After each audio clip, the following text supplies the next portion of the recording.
呦，嘿这，没上，等一下。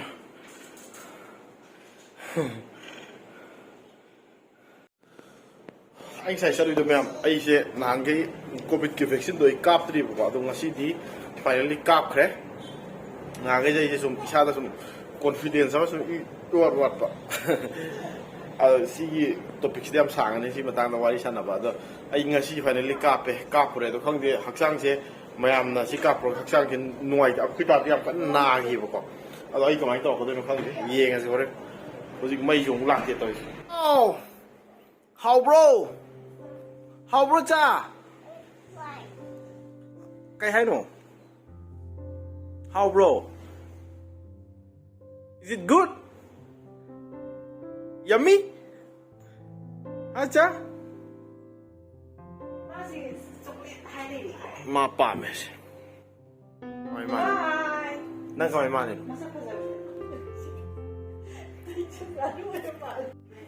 how bro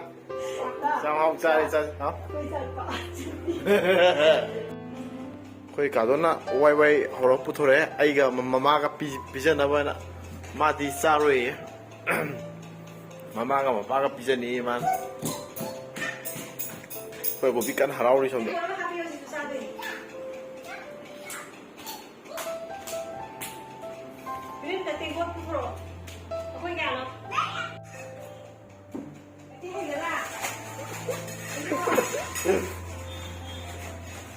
sao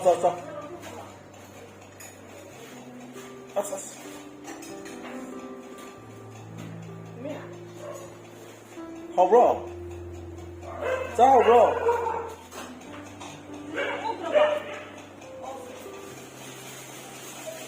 sao không chơi mấy anh mấy xe cái nó tôi là hàng cái nồi học sang hàng gì đã cáp phụ cái nó tôi rồi isa sẽ không ngoài rồi video sẽ cái nó tôi ngâm một điều không đó mấy anh gì sang sẽ ngoài đấy đó là video sẽ đi cáp qua hậu giờ làm đấy mà đó là sẽ đi biryani thông cái tôi mấy anh đã share tông giờ cái yam na cái nó mất tông rồi cái số cái máy tông nói rồi beef biryani này mấy anh đã số mất sum share tông giờ cái đó hujik video đó nang cái nông những cái liệu mà mua rồi bây giờ thì đã cáp đó khúc sai cái gì nào ăn này mà nó phong thơ lên đây chỉ cái nó tôi ngoài từ bộ đấy học sang ngoài từ thì mút cái nó tôi biết rồi đó phải cái nó ya học sang ngoài cái cáp cái này chỉ là cái cáp đó lên với em đó phong thơ gì cái gì cái bộ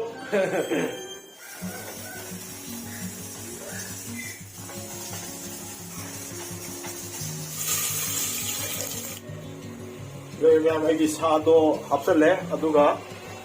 mang cái hấp đó ngô cái đồ cái nó làm đó, nói hấp để kilo sa nằm hay ta lại có, sa tung nó ngô nó sắm này, đó chỉ để khen nó bởi vì cái usin sa thì cái làm hấp để, aduga ilaisi long, adagi si đi cái ngô nó thì si cái star man bị gì, si có, số mấy em chỉ số năm hấp, aduga usin sa thì cái làm hấp đi ba, aduga ilaisi cái hấp Orang apa ga ikan kau mutu sapa nih sih, semai thong ni, ada usia mundri buk thong ni, pasal mulhan ni na terkadi orang kena tu mun mengambil itu dengan thong ni sih, kaman gitu ni, ini teri ni pala kaman tu ni kumjel laga, nak ngau lo kembali sih kumjel laga kan tu kok, tapi kita apa kamu kena tahu lagi, kamu. Macam sih sih ngau le, usi ngau lo matung gamai color sih, pasal sih sorry kok, have the kayak aja no, baru merang mun bodo, aduh mulhan ni na usi sih sih, apa sih ngap laga kam aga, pasal mulhan laga jo. Sing hapa cái mèo mà nó han hay phết rất là cái mèo, cho nên mèo sa cho dịch phần nó muốn chân leo dịch, nó nói dịch mà xin mấy hấp dẫn là ngã muốn chân mình thế,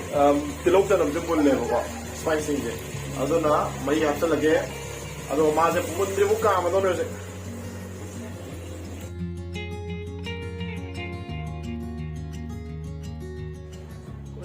freeze cái nó freezer cái mà không gọi ra tôi quy định này anh na Amazon cái em lấy về này rồi lại này quay đi cả đó lâu không rồi cái nó thùng này quay cái delivery sẽ xí mà khá là lại thế này thôi quay để get để là cái xoay để khám này lại lên quay cả đó dịch đấy lên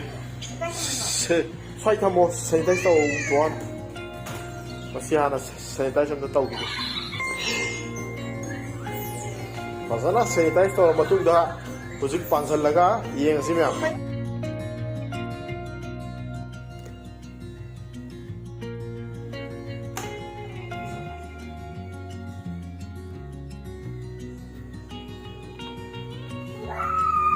ꯉꯥꯛꯇꯪ ꯑꯗꯨꯗꯤ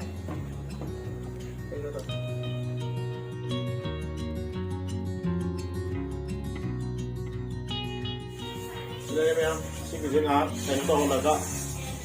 ꯉꯥꯏꯍꯥꯛ ꯁꯧꯍꯜꯂꯁꯦ ꯑꯗꯨꯒ ꯆꯦꯡꯁꯦ ꯈꯔ ꯃꯨꯜꯂꯛꯑꯀꯥꯟꯗ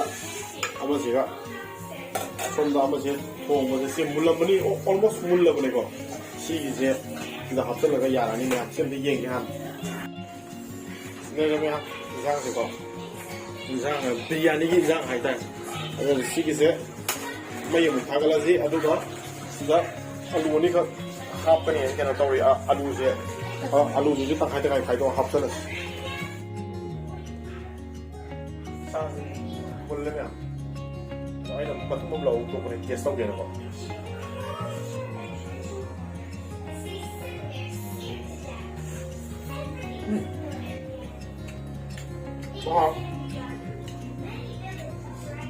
ma'am si yare almost 70% como muzale aduna hojik hapsan yare so hapsan mai istong kyam do pi ma da do yeng si insang mahi se ko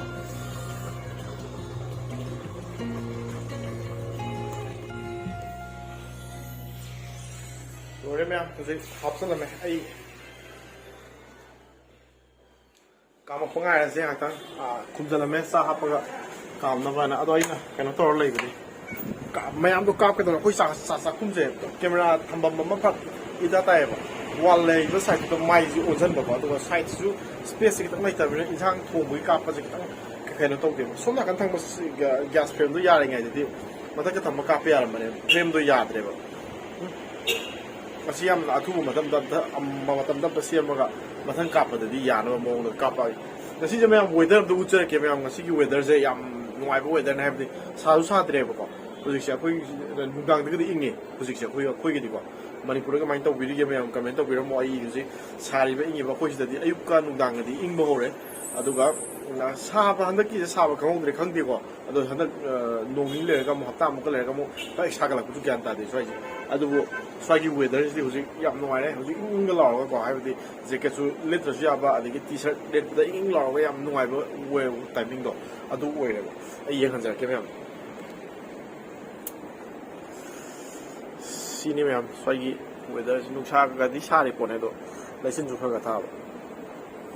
swai le ri je nu sa de thoi ne ba nu sa tho su do laisin ju tha ba lockdown hojik swai da di hang re gari macha nungti gi thauba yare gari achoubi di ot iban tawri sini myam ngasi weather adu ding ha kaino tawrase ai gi sil lore pangai ase sak lam ba ne adu sabi du di kaino channel amado adu ina hapsaram ge me nonini mukti sangadra sabi di tawda aduna sabi di tongana ne tongana hapsarage sabi di sida oina di hapsalaro ye ba ani je mayam na sallani aduna mayam siloraga sanam tawrse lojare me hoji sigija ahamba mathaki layer sina akhoi ngasa gi sak at plain rice ne sina sai food color hap ne ne ko food color hap do ne do sa yaw sina makha da lai layam do ne mawong jidi perfect tare me haibadi sak ki kaino se ko sak ka se joy tare adana tare sa se ni ram makha da lai ni to sa se ni so ne le sa se ju pa mulam ni se sini me em ta tidong na tawige happy okhai ga tidong me aduga sa na tawjari